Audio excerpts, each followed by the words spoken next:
नमस्कार, Himalayan heal में आपका स्वागत है। आज हम बात करने वाले हैं अपस्मार के बारे में, एपिलेप्सी। मैं डॉक्टर विकास आज आपको बताऊंगा कि एपिलेप्सी होती क्या है, आयुर्वेद में एपिलेप्सी को किस तरह से क्लासिफाई किया हुआ है और इसके क्या क्या मेजर जो है वो इश्यूज हो सकते हैं और इन सभी चीजों को हम कैसे ओवरकम कर सकते हैं और इनका जो ट्रीटमेंट एस्पेक्ट है वो भी हम आपसे थोड़ी देर में शेयर करेंगे। एज पर WHO जो हेल्थ कंसर्न है एपिलेप्सी का, वो one of the major health concern जो है वो डॉक्यूमेंट किया हुआ है WHO ने। WHO वर्ल्ड हेल्थ ऑर्गेनाइजेशन जो सारा दुनिया का जो है वो मेडिकल डेटा जो है वो स्टैटिकल डेटा और सब इन चीज़ों को गवर्न करती है। इसके साथ साथ अगर मैं आपको और चीज़ें बताऊं तो आयुर्वेद में इसको 8 महारोगों की कैटेगरी में डाला हुआ था। महारोग जो बहुत बड़ी डिजीज होती है उनको महारोग की कैटेगरी होती है और बाकी जो है वो रोग होते हैं। तो महारोग का मतलब मेजर हेल्थ डिजीज जो थी वो ऑलरेडी डॉक्यूमेंट थी और ये वन ऑफ द मोस्ट 8 जो डिजीजेज डिस्टर्ब करती हैं लाइफ को, वो डिजीजेज जो थी वो डॉक्यूमेंट की हुई हैं 5000 पहले ही ईयर्स पहले ही जो है इन चीजों के बारे में आयुर्वेद में बताया हुआ था। अपस्मार में धी, धृति, स्मृति इन तीनों चीजों का भ्रंश हो जाता है, नाश हो जाता है।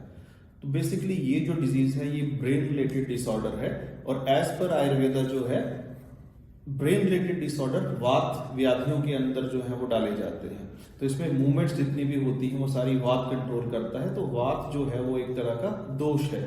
तो दोष जो है वो वात पित्त कफ के जो है वो शारीरिक दोष होते हैं और इसके साथ जो है मानसिक दोष होते हैं, रज और तम। तो अपस्मार में क्या होता है, शारीरिक दोष और मानसिक दोषों की इन्वॉल्वमेंट होने की वजह से जो बॉडी में मूवमेंट्स होती हैं वो अलग अलग तरह की मूवमेंट्स होती हैं। तो अभी हम बात करने वाले हैं एपिलेप्सी का जो ट्रीटमेंट एस्पेक्ट है उसके बारे में। तो एपिलेप्सी सीजर्स, बेसिकली सीजर्स का मतलब है आपकी जो ब्रेन की मूवमेंट्स है या फिर आपकी बॉडी है उसको सीज कर लिया जाता है। एक तरह से आपके ऊपर जो है आपके ही जो नर्वस सिस्टम है या फिर आपका ब्रेन है उसका कंट्रोल नहीं रहता और ये जो मूवमेंट्स है वो वॉलेंट्री या इनवॉलेंट्री मूवमेंट्स जो है वो होती रहती है ब्रेन में। पर एपिलेप्सी के केस में क्या होता है कि ये मूवमेंट कमांडेड नहीं होती है, करेक्ट।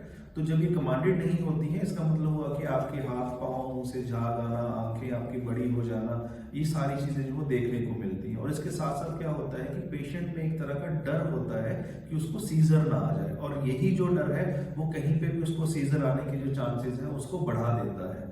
और ये जब सीजर्स आते हैं तो उस पर्टिकुलर एपिसोड का जो बीच का ड्यूरेशन है उसके बीच में पेशेंट को कभी याद ही नहीं रहता कि मेरे को हो क्या रहा है या फिर मेरे साथ क्या हुआ है। लाइक समझिए अभी किसी को सीजर आया, वो चेयर पे बैठा हुआ है और थोड़ी देर के बाद जो है उसको बेड पे लिटा दिया जाता है। तो ये जो एपिसोड है, जो चेयर से उसको बेड पे लेके जाने का जो एपिसोड है, इन बिटवीन का जो ड्यूरेशन है वो उसके दिमाग से डिलीट हो जाता है, वो इंफॉर्मेशन उसके ब्रेन में नहीं रहती है।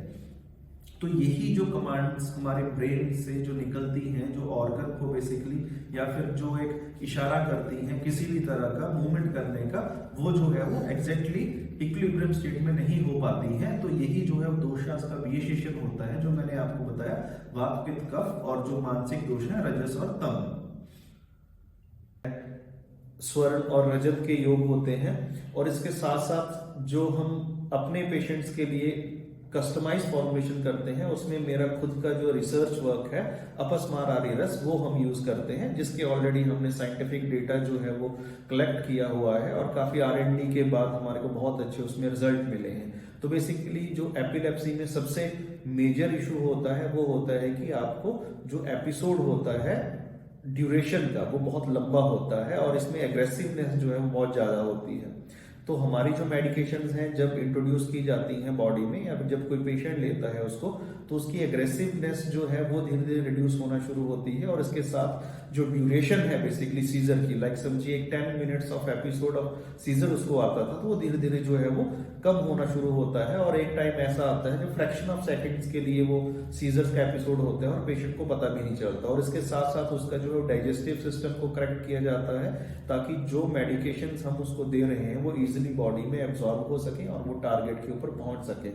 और भी इसके साथ डाइट की रिकमेंडेशन और लाइफस्टाइल की रिकमेंडेशन हमेशा साथ में रहती हैं और कुछ प्रिकॉशन जो है वो आपको लेनी होती है और इसके साथ साथ अगर आप ग्रीन आंवला, हरा जो ताजा आंवला है, अगर फ्रेश आंवला अगर आप डेली खाते हैं तो ये बहुत हेल्पफुल होता है आपकी एपिलेप्टिक सीजर्स को रोकने में भी।